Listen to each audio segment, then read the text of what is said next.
उसने कहा मेरे प्यार में फ़ना हो जाओ। उसने कहा मेरे प्यार में फ़ना हो जाओ। मैंने कहा एग्ज़ाम टाइम है, दफ़ा हो जाओ। आज आपकी वर्षा मैम आपके लिए लेकर के आई है लेटर टू एडिटर का फॉर्मेट, जो कि आने वाला है पूरा 5 मार्क्स का। ये आपके लिए बहुत ज़्यादा इंपॉर्टेंट होने वाला है, क्योंकि अगर आपने पूरा फॉर्मेट अच्छे से कर लिया तो आपके 5 नंबर हो जाएंगे पक्के। अब यहाँ पर फॉर्मेट को करना कैसे है मैं आपको बताऊंगी विद अ शॉर्ट ट्रिक। पूरा वीडियो बच्चों एंड तक देखना, क्योंकि जो भी चीज़ें मैं इसमें बताने वाली हूँ वो बहुत इंपॉर्टेंट होने वाली है। क्योंकि बच्चे स्टार्टिंग में क्या कर देते हैं, मिस्टेक कर देते हैं। आपको ये पता होना चाहिए जो 5 नंबर है आपके लिए इतने इंपॉर्टेंट है, क्योंकि फॉर्मेट, बॉडी और कंक्लूजन उसके आपको मार्क्स मिलेंगे। अगर आपने डेट का फॉर्मेट गलत लिख दिया तो आपके मार्क्स कट जाएंगे। आपको कहाँ कब लाइन छोड़नी है, स्टार्टिंग कैसे करनी है और एंडिंग कैसे करनी है, बच्चों को बहुत सारे कंफ्यूजन होते हैं। उन्हीं कंफ्यूजन को दूर करने के लिए आज मैं आई हूँ आपके लिए। तो चलिए शुरू करते हैं।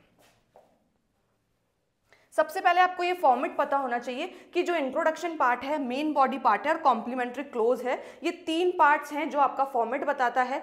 ये इंपॉर्टेंट मैटर करता है। अब सबसे पहले स्टार्टिंग आपको करनी होती है सेंडर्स के एड्रेस से, जहां जो पर्सन है जो लिखना जा रहा है लेटर को, सबसे पहले उसका एड्रेस आता है। ठीक है, उसके बाद एक लाइन आपको स्किप करनी है। एक ट्रिक याद कर लो, दैट इज LOL।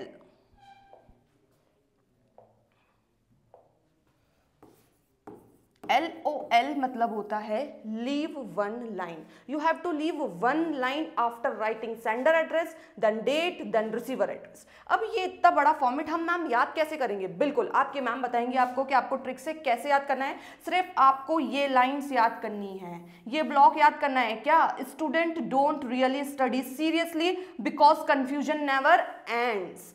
एस से याद कर लो, सेंडर का एड्रेस आता है। उसके बाद यहाँ मैंने डॉटेड लाइन बनाई है, इसका मतलब आपको क्या करना है, एक लाइन छोड़नी है। Then you have to write date. Date से डोंट याद कर लो, ठीक है, डेट आपको लिखनी है। देन रिसीवर एड्रेस से रियली, सब्जेक्ट से स्टडी, सैल्यूटेशन से seriously, because confusion never end. अब यहां जो आपका बॉडी है लेटर का, उसको आपको 3 पार्ट्स में डिवाइड करना है। सबसे पहले जो भी आपको टॉपिक गिवन है उसके ऊपर आपको इंट्रोडक्शन लिखना है, फिर उसका मेन कंटेंट लिखना है। Then you have to write the conclusion of that letter, कि आपने पूरे लेटर में क्या लिखा है और उसका कंक्लूजन क्या निकाला है।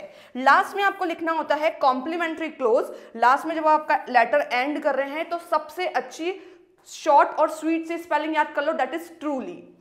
ठीक है, योर्स ट्रूली, क्योंकि सिंसियरली, ओबिडेंटली बच्चे लिख करके आते हैं और वहां स्पेलिंग गलत करके आ जाते हैं, वहां मार्क्स कट जाते हैं। तो एक छोटी सी स्पेलिंग आपको याद करनी है। और नेम ऑफ द सेंडर, अगर आपके क्वेश्चन में गिवन है तो आप उसका नेम लिखिए, अगर गिवन नहीं है तो आप XYZ लिखेंगे। अब बात करते हैं कि कैसे लिखना है। सेंडर्स का एड्रेस लिखा आपने, 2 लाइन में कंप्लीट कर दिया। अब डेट, एक लाइन छोड़नी है, उसके बाद आपको डेट लिखनी है। अब बच्चे डेट कैसे लिखते हैं? सपोज करो आपका एग्जाम है 11 मार्च को, ठीक है। अब बच्चे लिख करके आ रहे हैं ऐसा, ठीक है, ये पैटर्न होता है बिल्कुल गलत। आपको ऐसा नहीं लिखना है, ठीक है।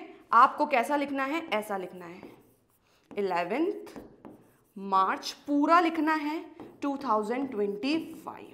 अगर आप ये लिख करके आ गए 11 मार्च 25, तो भी आपका गलत हो जाएगा। You have to write the whole spelling of your month, ठीक है। जो भी आप मंथ लिख रहे हैं उसकी आपको पूरी स्पेलिंग लिखनी है। फिर आपको रिसीवर एड्रेस लिखना है। अब ध्यान रखना, अपन एडिटर को लिख रहे हैं तो आपके क्वेश्चन में गिवन होगा कौन से न्यूज़पेपर को आप लिख रहे हैं। हिंदुस्तान टाइम्स है, टाइम्स ऑफ इंडिया है, कौन सा है वो आपको गिवन होगा, वो आपको लिखना है। उसके बाद जब आप सैल्यूटेशन लिखेंगे तो सैल्यूटेशन में ध्यान रखना बच्चों, डायरेक्ट आपको क्या लिखना है, सर और मैम, कुछ भी नहीं लगाना है। डियर तो लगता ही नहीं है, ना रिस्पेक्टेड लगाना है ना डियर लगाना है। सिंपल सोबर आपको लिखना है सर और मैम, ठीक है। फिर आप लिखना स्टार्ट करेंगे, ये देखो मैंने आपको लिख करके दिया है। फिर बॉडी ऑफ द लेटर जब लिखना स्टार्ट करेंगे, अब यहाँ कंफ्यूजन आता है। यहाँ दिख रहा है आपको, योर्स दिख रहा होगा। अब कुछ बच्चे बोलते हैं मैम कौन सा वाला योर्स सही है, ये वाला या ये वाला? तो मैं आपको बताती हूँ ये वाला बिल्कुल सही है। अपॉस्ट्रोफी S नहीं आता है। Is that clear? अब मेन इंपॉर्टेंट बात आती है जब आप सेंडर्स का एड्रेस लिख रहे हैं, ठीक है, और रिसीवर का एड्रेस लिख रहे हैं, उसमें जो भी आप स्टेट डाल रहे हैं दोनों की सेम होनी चाहिए। सपोज करो आप यहाँ न्यू दिल्ली डाल रहे हैं, तो जब अब आप न्यूज़पेपर का जब नाम डालेंगे तो बेटा आपको वहां पे न्यू दिल्ली ही लिखना है। अगर आपने यहां पर अहमदाबाद, गुजरात, जयपुर लिख दिया तो आपका हो जाएगा गलत।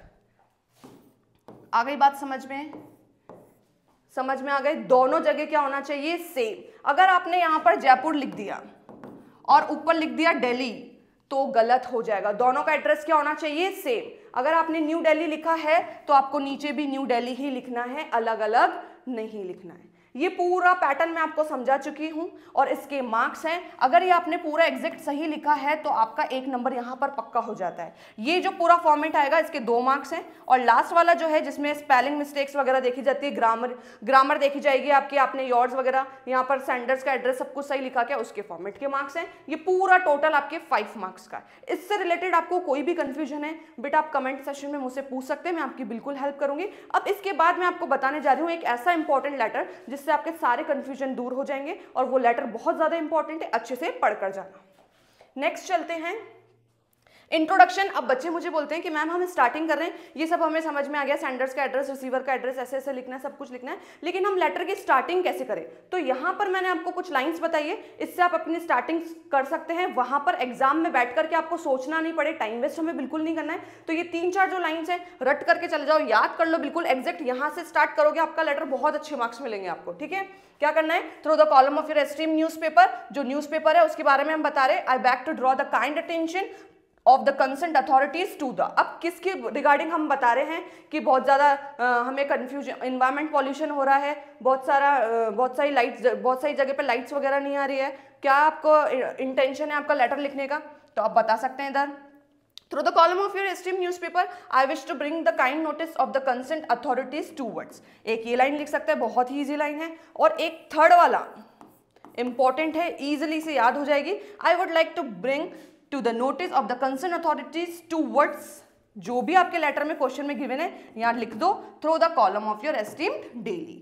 और लास्ट लाइन है, through the medium of the esteem newspaper I wish to express my concern, मैं मेरा कंसर्न एक्सप्रेस करना चाहता हूं ओवर। ये भी आपको क्वेश्चन में गिवन होगा एज इट इज, ये लाइन याद कर लो और यहां से स्टार्टिंग कर दो। ठीक है, नेक्स्ट चलते हैं कि हमें कंक्लूजन कैसे लिखना है। I sincerely hope that the concern authorities will take immediate actions. अब जिस चीज के लिए मैं लेटर लिख रहा हूं मुझे ये भरोसा है कि मेरी सुनवाई होगी और एक एक्शन लिया जाएगा। ठीक है, एक चीज और आप ये लिख सकते हैं, I hope my concern will reach the years. जो भी मैं बात कहना चाहता हूं वो जिसको मैं लेटर लिख रहा हूं उनके कानों तक पहुंचेगी। अच्छा पॉइंट है, of the concern authorities through your newspaper. ठीक है, ये 2 लाइन इंपॉर्टेंट है, आप इससे कंक्लूजन लिख सकते हैं। अब कॉम्प्लीमेंट्री क्लोज मैं आपको बता चुकी हूं, अगर स्पेलिंग याद नहीं होती है तो आप ट्रूली लिख सकते हो।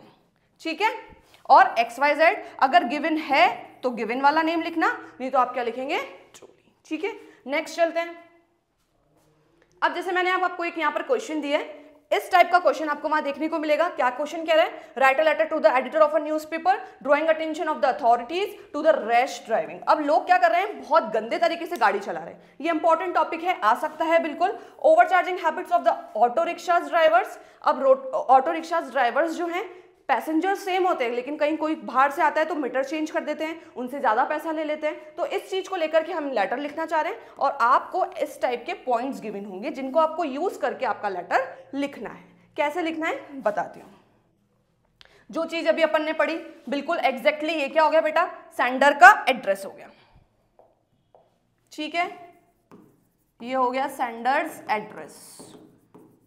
फिर ये आ गई डेट, दिख रही है ऊपर लाइन नीचे लाइन, एक एक चीज के बाद आपको you have to skip 1 line. ठीक है, अब यहां पर आपका पेपर है 11 मार्च, आपको ऐसे लिखना है 2025। उसके बाद आप किसको लिख रहे हैं? The editor the times of the India. अब यहाँ एक चीज नोटिस किया आपने, अभी जस्ट मैंने आपको एग्जांपल दिया था, यहाँ भी न्यू दिल्ली है तो यहाँ भी न्यू दिल्ली है। इसकी जगह अगर आपने जयपुर लिख दिया तो ये आपके मार्क्स कटा देगा। दोनों जगह सेम प्लेस आपको लिखनी है। उसके बाद you have to write the subject. Subject जो है बहुत ज्यादा आई कैचिंग होना चाहिए, 6 to 8 वर्ड्स का होना चाहिए, ज्यादा बड़ा चढ़ा करके अपन को सब्जेक्ट नहीं लिखना है। सीधा सीधा लिखा rash driving, overcharging habits of auto rickshaws driver. उसके बाद हमने सैल्यूटेशन लिखा सर एंड मैम। ये आ गई वही line, through the column of your esteem newspaper I would like to draw the attention of the concern authority towards the rash driving and overcharging habits of auto rickshaws driver, जो हमने subject में लिखा, सबसे पहले line आपको वही लिखनी होगी। उसके बाद आपने सब कुछ लिखना स्टार्ट किया, लास्ट में इसका कंक्लूजन लिखा, फिर क्या लिखना है आपको, थैंकिंग यू योर्स ट्रूली कविता कुमार। ठीक है, क्वेश्चन में नाम गिवन है तो आप वो लिख सकते हैं, नहीं गिवन है तो आपको XYZ लिखना है। होप सो मेरे प्यारे बच्चों को सब कुछ अच्छे से समझ में आया होगा। फिर भी अगर आपका कोई भी डाउट है, कोई भी क्वेरी है, कोई भी कंफ्यूजन है, तो आप अपनी वर्षा मैम से बिल्कुल पूछ सकते हैं, मैं आपकी बिल्कुल हेल्प करूंगी। और इसके बाद मैं आपको बता दूं बेटा, मैं 5 इंपॉर्टेंट आर्टिकल्स कराने वाली हूं जिसमें से 101% आने वाला है। तो नेक्स्ट वीडियो जरूर देखना, मिलते हैं अपनी नेक्स्ट वीडियो में।